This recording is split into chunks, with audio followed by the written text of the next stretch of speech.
திருவண்ணாமலை கிரிவலம் போயிருந்தேங்க ஐயா. அதை கேளுங்க. அங்கே பார்த்தீங்கன்னா எனக்கு இறைவனே அண்ணாமலையார் எனக்கு உபதேசங்கள் வந்து மானிட ரூபத்தில் கொடுத்தாருங்க ஐயா. அதனுடைய உபதேசங்களுக்கு அப்புறம் என்னை வந்து நேரடியாக சபைக்கு வர்ற மாதிரி உணர்த்தினாருங்க ஐயா. அது ஃபோன் பண்ணி உணர்த்தினாருன்னா எப்படி? உள்ளுக்குள்ளே இருந்தே காட்சிகளாக உணர்த்தினாருங்க ஐயா. அதனால உங்களுக்கு ஃபோன் பண்ணி சொன்னால் நீங்கள் இங்கே வர சொல்லியிருந்தீங்க பௌர்ணமி பூஜைக்கு. அதை வந்து நீங்கள் சொல்லக்கூடிய தன்மையில் மறைத்தாலும் தன்மை இருக்கக்கூடாது. இங்கே சீடர்களுக்கு இவரை சொல்லலை, மொத்தத்தில் சொல்கிறேன்.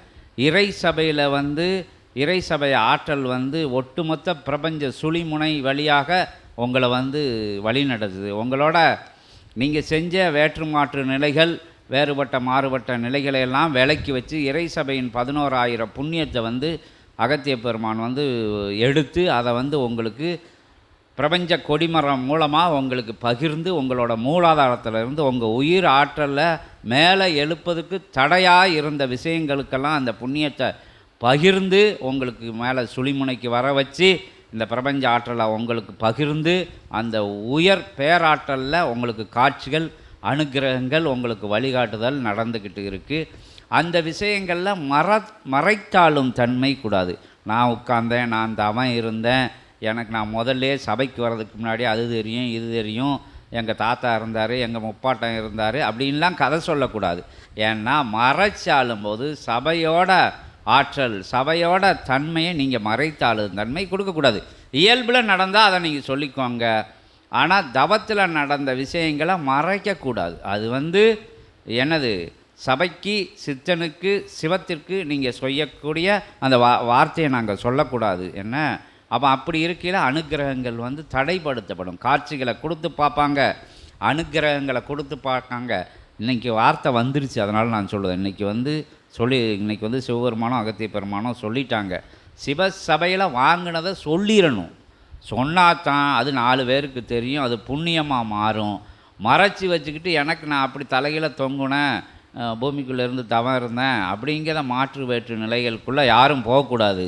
இன்றைக்கி இவர் நடந்தது வந்து அங்கே என்ன நடந்திருக்கும், என்ன நடக்கப்பட்டு அவர் இங்கே வந்திருக்காது அப்படிங்கெல்லாம் சிவசபை அறியும். ஏன்னா அந்த ஆற்றல் இல்லாமல் சபை வந்து இங்கே வந்து இப்போ வழி நடத்திக்கிட்டு வரலை.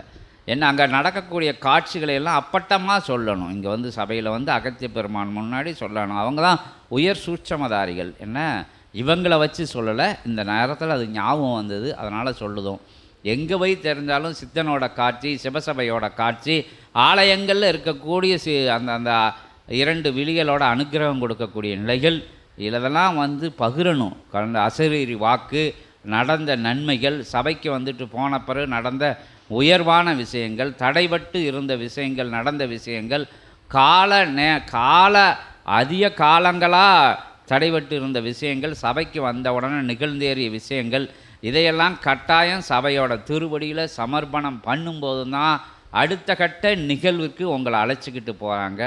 என்ன அப்படின்னு சொல்லி எல்லாம் என்னோட ஆற்றல், என்னோட இதில் வந்தது அப்படிங்கிற விஷயங்கள் மூடி மறைக்கும்போது, தன்னை முன்னிலைப்படுத்தும் போது இறை சபையோட ஆற்றல் இங்கே வந்தால் நீங்கள் ஜடமாக தான் உட்கார்ந்துருக்க முடியும்.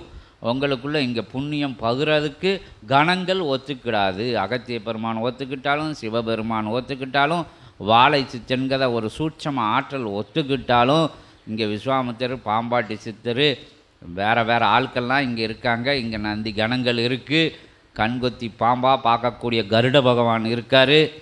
நந்தி இந்த பயங்காட்டலை, எல்லா விஷயங்களையும் வெளிப்படையாக சொல்லிதான் யுகமாற்றம் நிகழும்.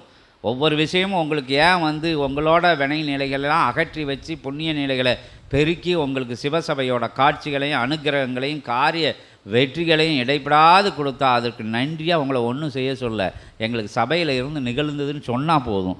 அதான் சொல்லுங்கள், மறைச்சி கையாளக்கூடாது. இந்த சபையிலையா, இந்த சித்தன் மூலமாவா, இந்த வழிபாட்டுகள் மூலமாகவா, இங்கே நடக்கக்கூடிய விஷயங்கள் மூலமாகவா, இங்கே அகத்தியன் அமர்ந்ததுனாலையா, சிவம் அமர்ந்ததுனாலையா, அதனால தான் அப்படின்னு தெளிவாக சொல்லையில் நீங்கள் மீண்டும் மீண்டும் மீண்டும் புண்ணியத்தை பெறுதீங்க. அதை வந்து எல்லார் கையிலையும் இருந்து கணங்கள் வாங்கி பிடுங்கி உங்களுக்கு கொடுத்துரும்.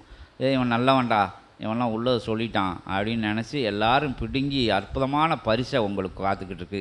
மறைத்தாளும் தன்மை சூட்சமத்துக்குள்ளே போக முடியாது அப்படிங்கிறத சொல்லி நீங்கள் உங்கள் விஷயத்தை சொல்லுங்கள். ஓம் அகதீசாய நமக. இன்புற்று, ஏன்னா சீடர்களாக இங்கே இருக்கிறது ரொம்ப ரொம்ப கஷ்டம், ஆனால் ரொம்ப ஈஸி. ரொம்ப சுலபம், ஆனால் கடினம்காங்கல்ல. சும்மா இருந்தால் இங்கே சீடர்களாக இருந்துடலாம். அப்படியே அப்பட்டமாக இருக்கணும், வெளிச்சமாக இருக்கணும், திறந்த புத்தகமாக இருக்கணும். அதாவது மறைச்சி வைக்க வேண்டிய விஷயங்களை மறைச்சி வைக்கணும். எல்லா விஷயம் அனுக்கிரகங்கள் கொடுத்ததை பிரபஞ்சத்துக்கு பகிரையில் தான். எல்லாரும் அதன் வழியில் நடப்பாங்க. இன்னும் 2 பேர் நடப்பாங்க, இன்னும் 2 பேர் சபையை நம்புவாங்க, இன்னும் 2 பேர் இந்த பிரபஞ்சத்துக்குள்ளே இந்த தர்ம யுகத்துக்குள்ளே வருவாங்க. அதுக்கு நீங்கள் கருவியாக இருக்கணும். அதற்கு மறைவு கோளாக இருக்கக்கூடாது. பிரபஞ்சத்தோட புண்ணியத்தை எடுத்து கணங்கள் உங்களுக்கு பகிர்ந்து காட்சிகளாகவும் அனுகிரகங்களாகவும் காரிய வெற்றிகளாகவும் வந்துக்கிட்டு இருக்கு. நன்றி மறந்து இருக்கக்கூடாது. இதுவும் ஒரு பிரபஞ்சத்தை எடுத்த இடத்துல கொடுக்கணுங்கிறதுல இதுவும் ஒரு உயர்வான விஷயமா அகத்திய பெருமான் திருவடியை தொட்டு வணங்கி இந்த சூட்சமத்தை அவரோட முன்னாடி வச்சு சிவத்தோட முன்னிலையில் பகிர்றோம். ஓம் அகதீஷாய நமக.